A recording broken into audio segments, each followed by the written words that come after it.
The history of the past is but one long struggle upward to equality. This was a quote once said by Elizabeth Cady Stanton, a powerful leader for the Seneca Falls Convention, where the Declaration of Sentiments were written. The Declaration of Sentiments were written in July of the year 1848 at the Seneca Falls Convention, which would later be known to be the start of the women's rights movement. Here, Elizabeth Cady Stanton co-wrote the Declaration of Sentiments, a declaration asking and begging for change and acceptance in society. The Declaration of Sentiments is connected to communication because it caused women and young girls to take a stance and stand up for their personal rights and the first women's rights movement. Additionally, this document started many discussions and even newspaper articles on women's rights, which led to the spread of motivation for change. Formulated the agenda for the Seneca Falls Convention, that in which guided the issues of the topics talked about at the convention. Additionally, she was a very powerful woman due to her well-known popularity, which was very helpful to her job of organizing this movement. As she once said, the best protection any woman can have is courage. This movement would lead into the 21st century as women are still fighting for what they believe is right.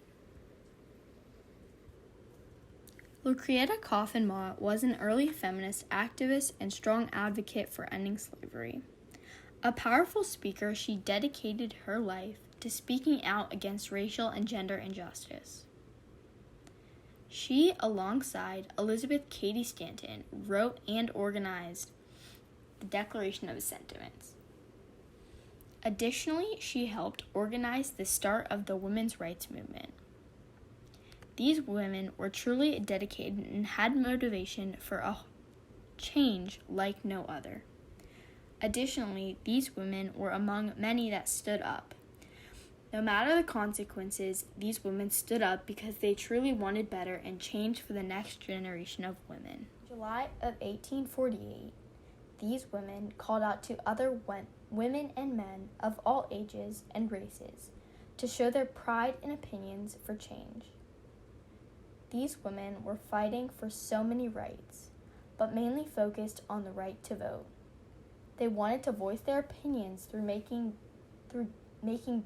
government choices and making change where men were in charge and making decisions and laws for them.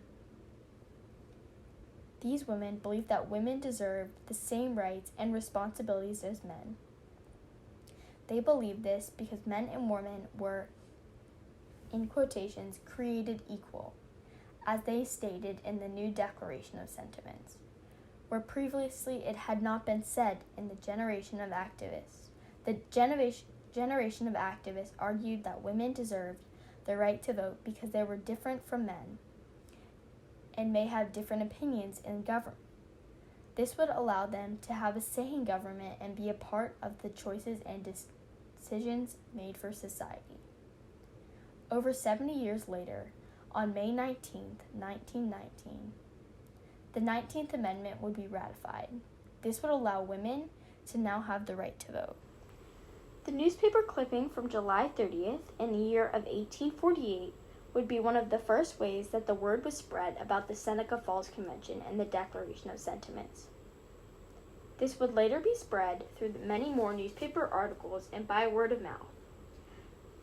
Eventually, this word would be spread throughout the country and be a well-known movement. Other newspaper clippings like these would describe the convention as, "This movement has been favorably noticed." Additionally, this letter from Henry Brewster was congratulating Elizabeth Cady Stanton on her hard work and effort. Additionally, he was stating the motivation she has in the Declaration and Convention. He stated in his letter, "Through all the work you have been put through, congratulations." This symbolizing his appreciation towards Miss Stanton. There were many effects of the Declaration of Sentiments. Though they may have not been immediate, they would later be known as the official start of the women's rights movement and monumental to women's history. Over 70 years after the convention in Seneca Falls, the nation ratified the 19th Amendment. This granted women the right to vote in the year of 1920. This victory led to the work of prominent feminist leaders in the 1950s and 60s, this bringing new age and hope for women's rights. These were rights that Elizabeth Cady Stanton had worked so hard for and wanting to accomplish in her lifetime. Although she was not alive for parts of this success, she would have loved the effects in history. Soon after the convention, the document brought enough attention and the declaration brought a health reform to women for their health.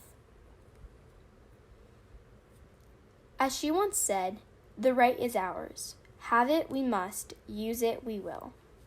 She said this while fighting for the 19th Amendment.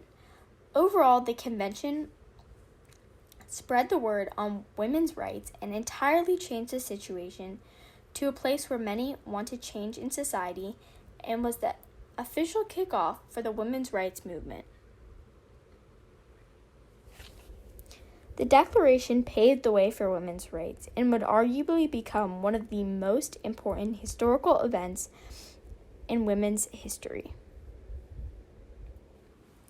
The Declaration is connected to communication because it caused women and young girls to take a stance and stand up for their personal rights through communication and discussion with one another, and form the first women's rights movement in the Seneca Falls, New York, and write and create the Declaration of Sentiments. Additionally, this document started many discussions and even newspaper articles on women's rights, which led to the spread of motivation for women's rights. Every woman can continue to see the effects of this convention throughout their everyday lives.